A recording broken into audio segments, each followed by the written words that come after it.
And good morning and welcome, everyone. My name is Tasha Wright. I'm the coordinator of school leadership in the Center for Educational Leadership, part of the Professional Learning Division at Putnam Northern Westchester BOCES. And I'm very pleased to kick off the second session in this series, Hot Topics in Educational Leadership, to discuss the ever important topic of supporting diversity in leadership. PNW BOCES is proud to partner with Manhattanville to offer this series. We have in the room today our partners from Manhattanville University, Dr. Susan Iverson and Dr. Martin Fitzgerald, both of whom you'll hear from later this afternoon. But at this time, I'll provide you with a very brief overview of what you can expect this afternoon. We'll begin today's session with a mini keynote by Dr. Terry Orr, followed by a panel presentation facilitated by Dr. Hope Weinberg. The panel will highlight their dissertation research findings from Manhattanville's University's doctoral alumni, Dr. Sagrario Rudisindo O'Neill, Dr. Julia Drake, and Dr. Robin Pitts. There will be time following the panel presentations for an interactive Q&A. Dr. Iverson will then share closing remarks, followed by a mini information session for anyone who has not yet earned their doctorate and are looking for an opportunity. Both Dr. Fitzgerald and Dr. Iverson will stay on at the end of this call so you can learn more about Manhattanville University's doctoral program. At this time, I would like to introduce the Deputy Superintendent of PNW BOCES, Dr. Lynn Allen, to share a few opening remarks. Dr. Allen has been instrumental in bringing this idea of hot topics to fruition and planning the series and bringing us all in the Zoom room together today. So Dr. Allen, if you can say hello and introduce our keynote speaker. Absolutely. Thank you so much, Tasha. And welcome to everyone. Thank you for joining us. It is my great honor and pleasure to introduce to you our mini keynote speaker. So with us in the Zoom room, we have Dr. Terry Orr. She is an esteemed professor at Fordham University, where she serves as the EDD Program Director and Chair of the Division of Educational Leadership, Administration, and Policy. She has researched and published widely on leadership preparation approaches, the influence of preparation on leadership practice, and other school and district reform initiatives. Her current research focuses on rigorous performance assessment research and development in educational leadership, both nationally and internationally. If that wasn't enough, she is also developing inquiry-oriented educational leadership using equity-focused improvement science to more effectively address intractable problems in schools and other educating institutions. Additionally, Dr. Orr was one of the driving forces behind coordinating New York State Education Department's recent Diversifying Leadership Initiative and is now leading the Lower Hudson Valley's advisory committee in that area, among many, many, many other leadership initiatives. Many thanks, Terry, for always being a treasured partner and for providing us with your expertise and time today. I turn the floor to you. So thank you, Lynn. And thank you, everyone. I'm really glad to be here today. And I thank you for this opportunity to talk about this important topic. Let's begin first by clarifying what we mean by diversity. For purposes of the discussion today, I'd like to limit the focus to just racial, ethnic, and gender diversity, including the intersectionality of race and gender in leadership. And for leadership, the focus today is primarily on building level leadership, but can also include district level as well. I want to discuss some research that I've done recently and the direction the results suggest for policy and practice, and approaches to diversify educational leadership in more nuanced ways. I'll also weave in findings from other recent studies, but I want to note that the research in this field is quite thin, so I look forward to the panel discussion that follows. First, let's begin with about the problem. We are well aware that there are too few leaders of color who reflect New York State's diverse communities and student populations. The leader diversity needs are stark and varied across the state. According to New York State's 2019 Educator Diversity Report, most schools and district leaders are white, while the majority of the P12 student population is not. Of the over 12,000 school and district leaders statewide, 91% of the district leaders and 69% of school leaders are white. And we should note that there's greater diversity in New York City, where 53% of the school leaders are non-white, in contrast to the balance of New York State, where only 16% are.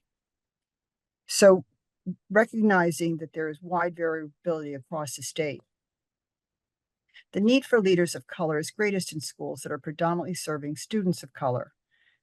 Too often there's what we call a representation gap, where students do not have leaders who look like them. And we know from research that students of color benefit from having both teachers and leaders of color. Available research shows that leaders of color provide more rigorous academic opportunities for students of color, promote more supportive and sustainable environments for the teachers to better serve their students. But these needs are not just limited to just those schools. We also recognize that there is an ongoing shortage of aspiring and current school leaders generally who can foster continuous school improvement and support varied student needs, as evidenced by the persistent underperformance of many of our schools statewide. We also recognize that the diversity leadership problem is not limited to the pool of potential leaders.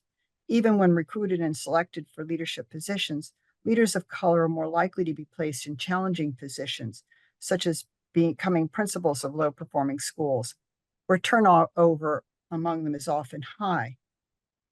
And we know from research that the turnover rate for Black and Hispanic school leaders is higher than for whites. And then once on the job, Black and Hispanic leaders are promoted more slowly than are whites. New York State has its diversity, equity, and inclusion framework, which calls for new and better leadership skills and capabilities to integrate diversity efforts deeply into school priorities, culture, operations, and improvement. This is a useful framework for how we can best prepare and support leaders to serve all students by considering it holistically and as part of a broader diversity effort in our schools and districts. So to explore this problem further, with funding from the New York State Department of Education, I and faculty from Stony Brook University and other universities from across the state hosted a series of regionally focused virtual town hall meetings to bring together key stakeholders to explore the pressing leadership challenges and to share key strategies to address this problem. Each town hall followed a somewhat similar format. Each recruited 40 to 60 school and district leaders, higher education faculty, and others for a 2-hour discussion. The participants were divided into smaller groups and to discuss the challenges of diversifying the leadership pipeline locally and to discuss solutions, particularly ways in which universities and districts could work together to address this problem. What we learned from this is that the difficulty of recruiting diverse school leaders was commonly raised across all the town hall locations, while lowest across New York City and highest in central New York State. We also had a town hall group for just Indigenous nations, which reported the highest problem of recruiting diverse leaders. There was greater variation among the town hall locations on the percentage who noted that their districts had difficulty in retaining diverse school leaders. And there was also wide variation in respondents in having difficulty to encourage diverse leaders to consider leadership as a career, and for higher education programs to recruit and retain diverse candidates. The least challenging concern we found appeared to be that higher education programs do not have difficulty retaining diverse candidates once they begin. Nonetheless, there was a robust discussion about the reasons for recruitment challenges, which differed little among the groups. And in fact, it was commonly said, we all face the same barriers. We all have the same problems. We are all limited in terms of the impact we can make individually. And another stated, the experience is universally challenging for rural, suburban, and urban districts. Several commented that the problem is related to the pool itself and that there was a lack of qualified candidates generally. As we talked further, we explored how to enlarge the pool. Some participants focused on the weakness of the existing pipeline, noting that the pipeline itself is very narrow, meaning they were all trying to recruit from the same small pool, and that we need to enlarge the pool of potential candidates. It is well recognized in our field that diversifying the leadership pipeline depends in part on diversifying the teaching workforce. And there are many initiatives nationwide and locally that aim to do this. Thus, in recognizing this, we chose to focus on other strategies, as we did not see that this was the only solution. Some of the discussants focused on perceptions about education as a career and educational leadership as a career in particular as detrimental to recruitment, given the media coverage and politics surrounding the role and the salary and advancement limitations. This suggested for some that we need an image advertising campaign, or at least start promoting education as a career option, particularly among high school students.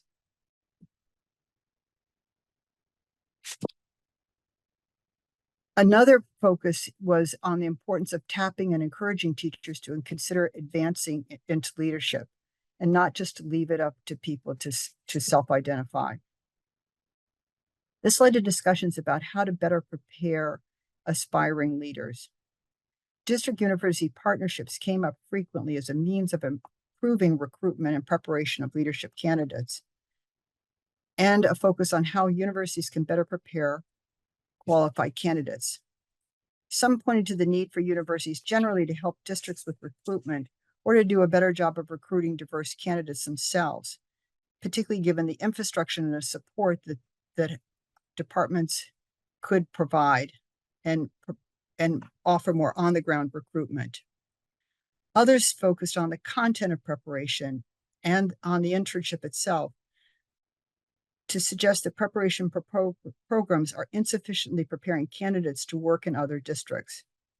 There was a call for more fieldwork experiences for candidates to gain an experiential understanding of what it is to work with a diverse group of learners, and a need to address better the practice and work that happens in a variety of settings so that they would be better prepared to consider other districts. There was also a stress that all aspiring leaders, including leaders of color, on how to navigate change, and particularly the political burdens that come with being a school leader. To both be able to navigate it themselves and to be able to support others in navigating this. As a recent report on diversifying leadership explained, as principals work in the center of societal change, they often take on the frustrations, concerns, and hopes of the larger community. Learning to navigate these tensions and frustrations, particularly when centered around race, is critical and should be part of leadership preparation. In terms of solutions, in terms of recruitment and retention, some focused on districts' recruitment practices, citing them as weak, too narrowly focused, and too reliant on conventional advertising strategies. Some cited the district's own culture and possible bias in the screening process as a hindrance, citing the lack of district structures and supports in place to encourage diverse applicants, as well as creating a welcoming environment for diverse individuals. There was also concern about problems with the screening and interview committees and the possibility of implicit bias. Some mentioned the culture shock when diverse leaders are first hired, and the culture wars that exist in communities requiring DEI and hiring diverse leaders. All are things that they consider as possible impediments to diversifying the leadership ranks that we have. A few noted that there were regional differences in the kinds of challenges that were cited, and talked about that some districts may be better able to attract diverse candidates than others. In terms of solutions, there were an enormous number of strategies that were shared. many of them centered on networking and mentoring to recruit and support candidates, partnering with local universities to recruit and prepare diverse candidates, and addressing possible implicit bias within the interview committees, creating pipelines and grow your own strategies. And a few recommended looking to the state to remove some of the barriers, such as through licensure and providing funding for better internships. Taken together, these strategies call for a multi-pronged approach for both short-term and long-term gains.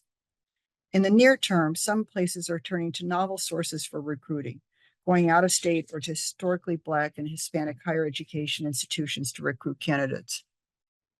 Long term, what was discussed was diversifying the leadership pipeline, beginning by planning and supporting career advancement for more diverse staff, starting with teacher aides and teachers and building up to leaders and up through the ranks, both to support their leadership development and their retention and advancement.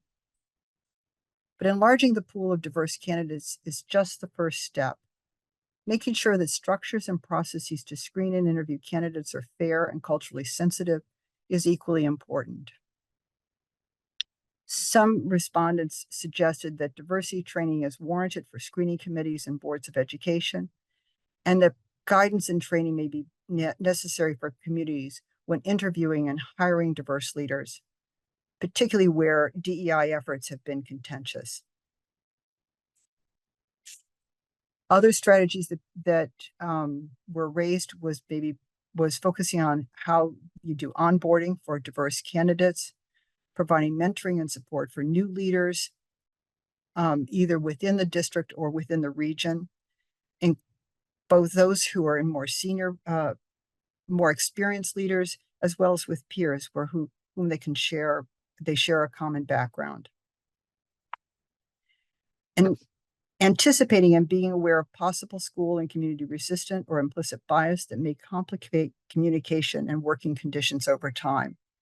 And being sure not to pigeonhole diverse leaders into stereotypical assignments, such as discipline for assistant principals or placing Black and Hispanic leaders in low-performing schools.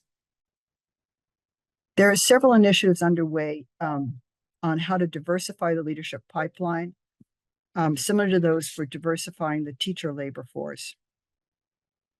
In fact, there's California funded a one-time grant program to do this, and Massachusetts has developed a fellowship program, as well as a program targeting to diversify the superintendency. And the Wallace Foundation is studying equity-centered pipeline initiatives from around the country. What is clear from these and other strategies is that it's important to for districts to be clear and committed to hiring and supporting diverse leaders, and that success depends on approaching this both systemically and educatively, because there's a lot to learn about what works and what doesn't work, both in the recruitment and the strengthening and supporting diverse leaders. I'm going to stop there because I know the time is limited. It is, but nonetheless, Terry, you delivered a very enlightening and thought-provoking mini keynote address for us. And we thank you so much for being here, for all the work that you're doing. And again, the bio that I read does not do you justice, the influence and the impact you've had on educational leadership in particular. Thank you for your great work, for sharing it with us today and your expertise. It sets the stage perfectly for our panel presentation. So I'm going to pass to Dr. Martin Fitzgerald now, and he'll take it away from there. Thanks again, Terry.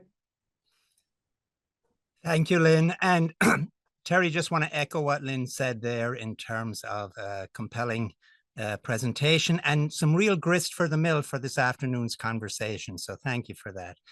Avoiding anonymity, even though Lynn helped there, I'm Martin Fitzgerald, and I am a member of the clinical faculty as well as an assistant director in the Educational Leadership Program at Manhattanville. And my role today is to bridge from Dr. Orr's presentation to our panel discussion. And I do that by introducing Dr. Hope Weinberg. Hope is a supervisor of literacy and learning at Southern Westchester BOCES and a recipient of the 2023 Manhattanville University Ethel Kennedy Award for Human Rights Leadership. Dr. Weinberg's advocacy includes fostering a climate of belonging for LGBTQ+ communities within schools. In her doctoral dissertation, titled Disrupting Mainstream Thinking, a critical qualitative study of elementary school principals' leadership for the LGBTQ+ community, Hope explored the leadership practices of elementary principals in creating inclusive environments. With a bachelor's degree in elementary education, a master's in literacy, and an EDD in educational leadership, and yes, from Manhattanville University, Dr. Weinberg is dedicated to amplifying marginalized voices and creating meaningful change within educational systems. And so it is my distinct pleasure to introduce our moderator for today's panel, Dr. Hope Weinberg. Thank you, Dr. Fitzgerald. Thank you, Putnam Northern Westchester and Manhattan University for this awesome collaboration with some dynamic leaders in the region, but also some future scholars out there in the Zoom world that I see. So I'm very excited to be here today to moderate a panel of greatness, I'll say. And what better way to connect that with what Dr. Orr talked about as integrating diversity efforts. I mean, really, what a segue to three really dynamic researchers in the field, but research topics. And I'm not going to take time away from their voices because I want them to really share what they did in the field as researchers, but really in the way to amplify and uplift voices in the field. And so we're going to start off with Dr. O'Neill. Dr. O'Neill is Assistant Superintendent of Curriculum and Student Support at the Beacon City School District, and she was a member of Signature Pathway OU Cohort 1. And Dr. O'Neill was also the inaugural recipient of the Judith Johnson Memorial Award. And, you know, I think one of the most dynamic things about Dr. O'Neill's dissertation was the identity of not only who she is, but those who she interviewed for her research. So I'm going to ask Dr. O'Neill to set the stage with sharing her dissertation title and then just illuminating one of the highlights of her work or a finding. Thank you. Thank you so much. Okay, thank you so much, Dr. Weinberg. It's a pleasure to be here. So I'm just going to get started. So yeah, so actually the title of my dissertation was actually a critical qualitative study of white elementary principals' perception of race and leadership in an era of CRT backlash. And one of the reasons why I actually selected that topic was because I'm from New York City, and I live in suburbia. I live in the Mid-Hudson Valley. And one of the things and I work in the Mid-Hudson Valley. So I'm actually one of the few leaders of color within the entire Mid-Hudson Valley. And when I came over to my particular suburban school district, I did notice how in a span of 10, 15 years, how the student population, the demographics of the student population had changed exponentially. Became a lot more diverse. And as I look at my colleagues and the leadership that is in charge of these students, they do not look like the students that they represent anymore. Actually, Dr. Orr mentioned some statistics about the leadership, and in the Mid-Hudson Valley, only about 8% in total of school leaders are of color. But yet, almost 50% of our student population is of color. And actually in some school districts, the Latino population is actually larger than the white population. So I was very interested to see, looking at the current status on how these leaders who identify themselves as white are actually supporting diverse student populations, particularly around race. And one of the reasons that I chose this topic was because there was so much backlash around CRT and the misunderstandings around CRT. And I actually use critical race theory as my theoretical framework. And I ended up interviewing the way my my research design was, it was 20 interviews. So I interviewed 20 white elementary principals who actually self-identified as being culturally proficient. And the interviews were about an hour to about 90 minutes. There was a lot of follow-up. And when in the formation of the questions, there were several questions that were actually scenarios based on race, on how they would handle, parents who are called to complain about curriculum that was perhaps, in their opinion, a bias, or parents who were calling about curriculum where they felt that they weren't being represented, how they would handle staff members who were involved in maybe offensive practices, or colleagues. And it was very interesting because what my research uncovered was that these leaders who were self-identifying as being culturally proficient were actually not. They were actually, when we look at the spectrum of cultural proficiency, they were actually in a colorblind status. That's where they were landing, where they were doing things within their school building that was very surface, having equity days. Introducing almost all the people that I interviewed said that they had made sure that their school libraries were multicultural and were representative of their student population. But when we talked about true pedagogical practices and how they were affecting policy within their building, they really couldn't answer those questions. And a lot of it, when it was those kind of tough questions about, well, what exactly are you doing? Give me some examples. They talked a lot about consultants that were in their district. So there was a lot of outsourcing of the work. Outsourcing of the equity was one of the themes that came up in my dissertation. So there wasn't a lot of ownership. And as we know, this is hard work, and we're all in a continuum of cultural proficiency. And part of that continuum is that we have to carry our own water. We have to do our learning. And there was a lot of passing it along. And when we look at the framework of critical race theory, it talks about Blackness as property, where we're being used to inform, to fix a problem that we didn't create. There was even a situation where I was even asked to define Latinx for one particular participant, which I found interesting because he was married to a Latinx person. So, and he didn't even ask the person he was married to, he asked me to define it for him. So the other thing that was really uncovered in this work was that not just in terms of this bias, this colorblind bias, but it seemed like a lot of it was so normalized that there was a lot of giving people grace where maybe grace wasn't deserved. And even though we know in this work we have to meet people where they are, at the same time we have to name things.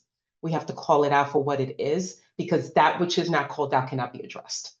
And there was a multitude of that within the interviews, where there was a lot of well, people mean well. I always look at best intentions. I always assume the person didn't mean to offend.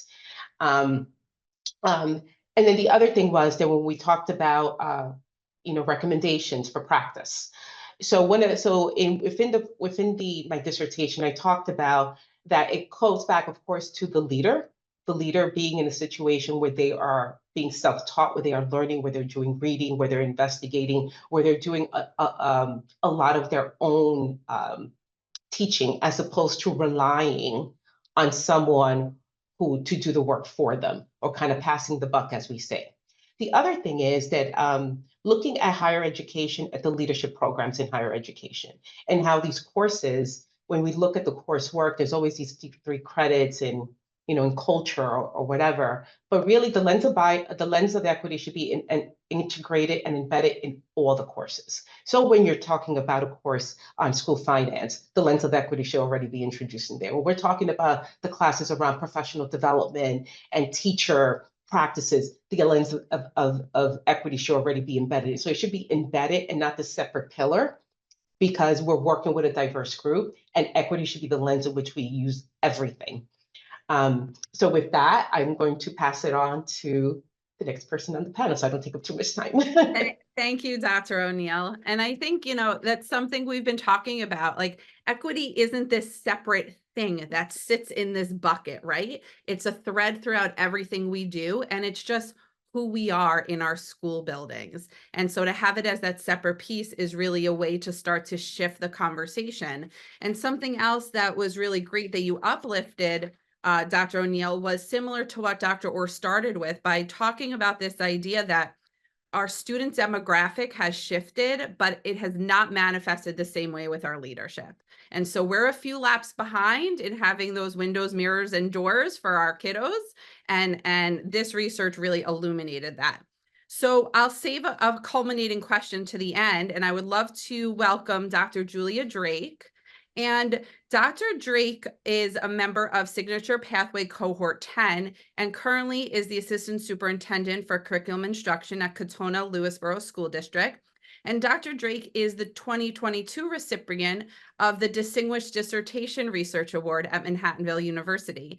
And something that really is unique around Dr. Drake's research is that at the time of her research, she conducted the largest nationwide study to date of female superintendents.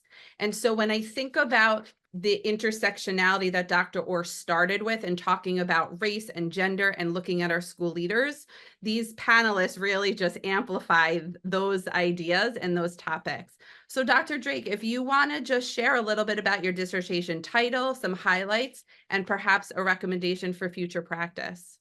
Thank you so much. And it's an honor to be here. Thank you for having me, and an honor to be with these other panelists who I really admire. My work, as Hope said, at the time was the largest nationwide study of female superintendents. One had not been done before. I really was interested in unpacking a big disparity. 76% of public school teachers are women, yet only 27% of the superintendents are women. And to me, that was the gap that really drove my study, which was female superintendents' perceptions of unconscious gender bias in the superintendency. And so I determined that based on the research, unconscious gender bias was one of the critical factors impeding the more presence of women in the superintendency. And I discovered a tool in my research, which was used in academia to test perceived gender bias among academics, got permission to adapt it for the purposes of my study, and then spent a ridiculous amount of time trying to find the email addresses for female superintendents across the country. There's only about 3,600 female superintendents in the whole country, and I got about 2,500 email addresses, and ultimately a response rate of almost 22%, which is really strong. There's 532 women from 41 of the 50 states in the United States. And I wanted to know two things. What's the nature of unconscious gender bias in the superintendency as perceived by female superintendents? And are there any demographic differences in how female superintendents perceive gender bias?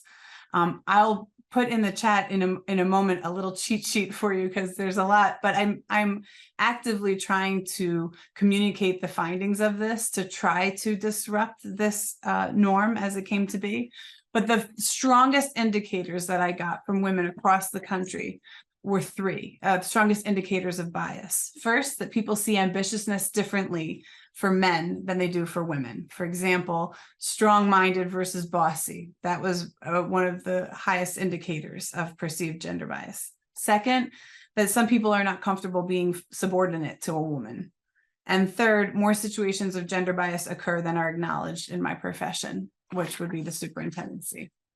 Some additional insights to note: the mode, like the length of time that respondents had been a superintendent.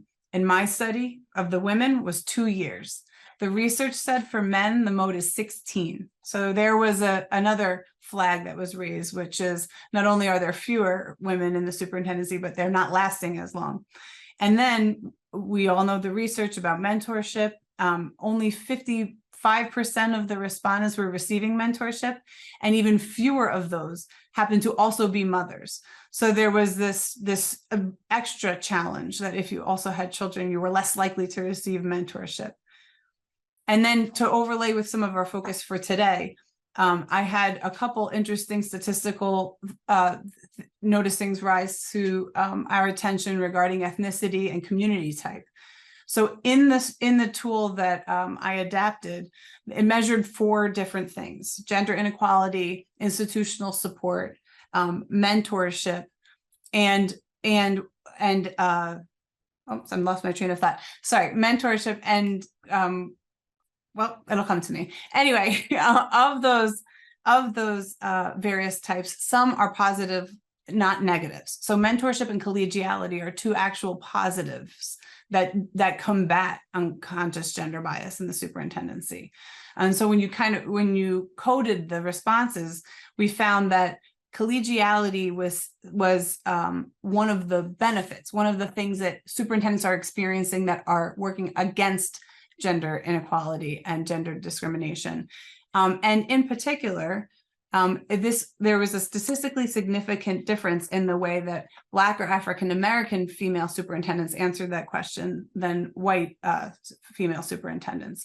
So you're able to do some statistical analyses that will tell you what the expected results should be, statistically speaking.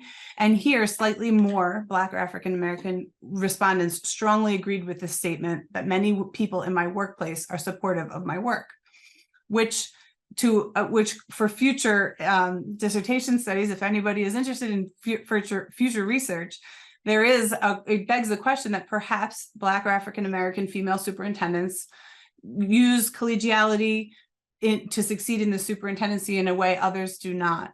And that was something interesting, as well as the community type difference. With the statement, people see ambitiousness differently for men and women.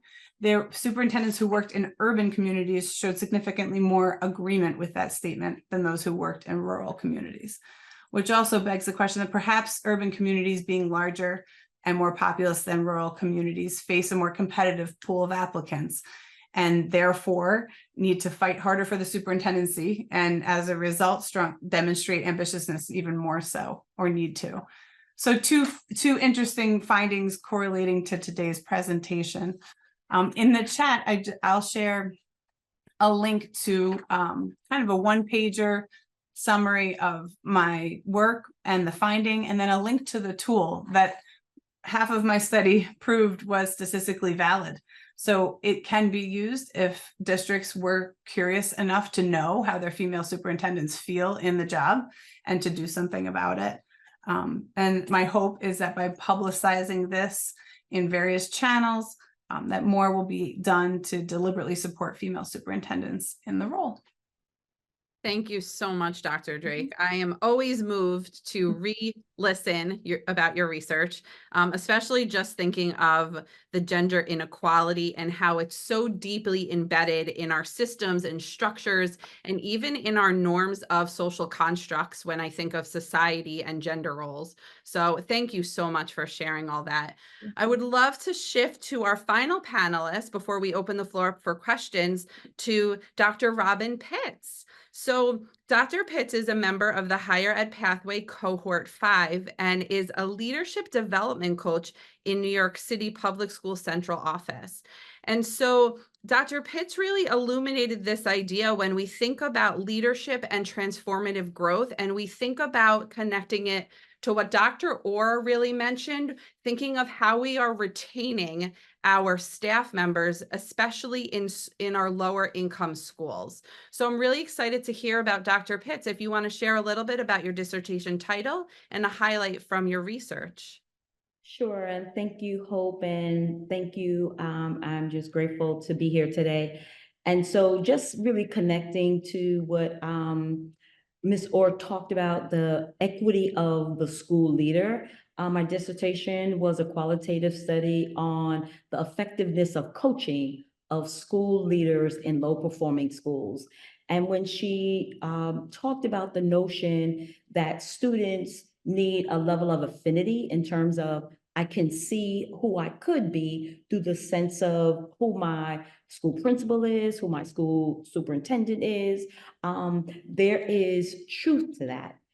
But in my study, what I found is looking at this three-prong. Sometimes in New York City, we are a little disillusioned that there is equity because of the 45 superintendents, more than 60% of them are women and men of color. And so we get jaded by the fact that we're doing a good job around diversity. However, the effects of what happens to Black and Brown leaders in this space speaks to what happens to the leader that is in charge of a district or in charge of a school, particularly where there is low performance. And usually the placement of superintendents is geographic, like New York City is. Though everyone is in New York City from every racial, ethnic, and economic background, but people are strategically placed in districts that are who they look like. And so it is not by accident. So when you think about placement, there is an algorithm in terms of how superintendents and principals are placed. But when you think about the sustainability of the leader, whether at the district level or the school level, is a lack of training. And so principals and district leaders are recruited. They are in a pipeline of this very thin funnel. You ask, I was in a school today and asking kids, so do you want to be a teacher? Oh my God, no. You know, and so we don't have a good marketing program to recruit young people to the field of teaching. And so the pipeline continues to get narrow. So when people say, I can't find anyone to lead schools, particularly people of color or the various levels of diversity, it's because the funnel is so small. And once you move outside of New York City, finding diverse candidates just may be, as Dr. O'Neill and Dr. Drake alluded to, is so much smaller. And so how do we look at it from a three-pronged process around onboarding, retaining, and development so that people can see longevity in a career? This is my 35th year in New York City. And as I speak with young leaders, I want to hop in and I'm going to hop out because the sustainability of this job, forget about like just trying to support your schools or whatever you are leading. There's a dearth of training, even from the superintendent level down to your building principal. And so in my research, we looked at coaching, like what are you doing to develop your school leaders? And one of the big takeaways is that principals entered this field of being a building leader from being a great teacher, being a great teacher coach.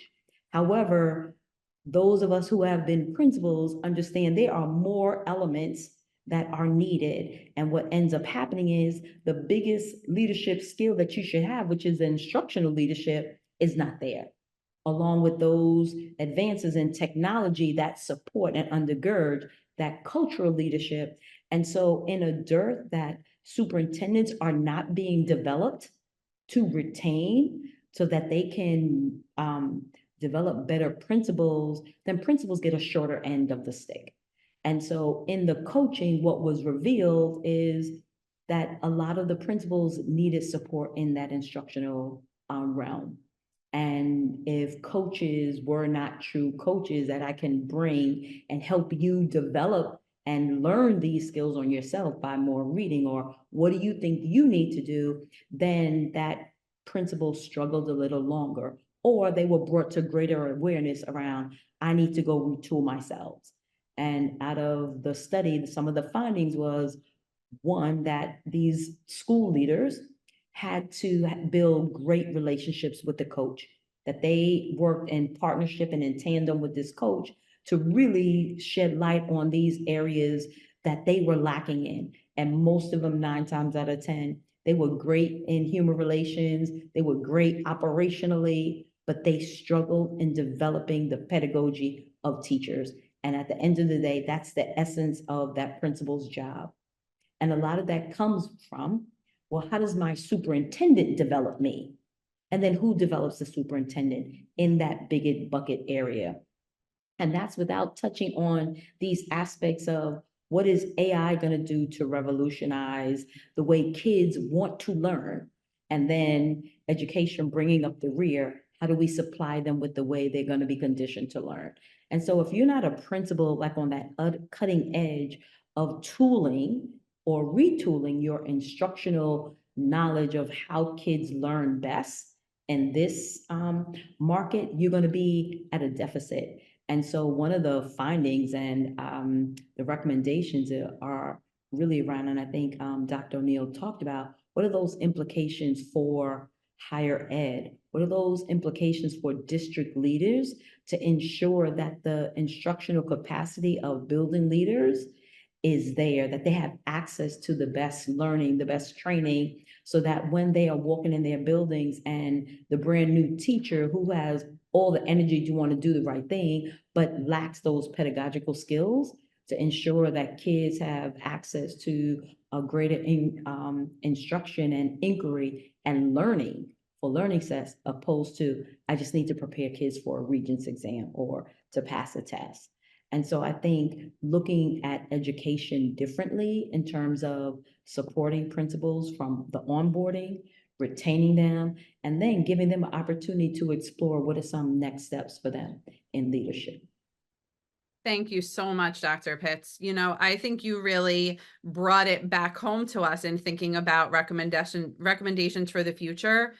When I think of all three of your studies, and I could even add in my study as a fourth, we really are thinking about how can we enhance our practices both for school leaders, leadership training, teacher training, policy to really shift this work in the field.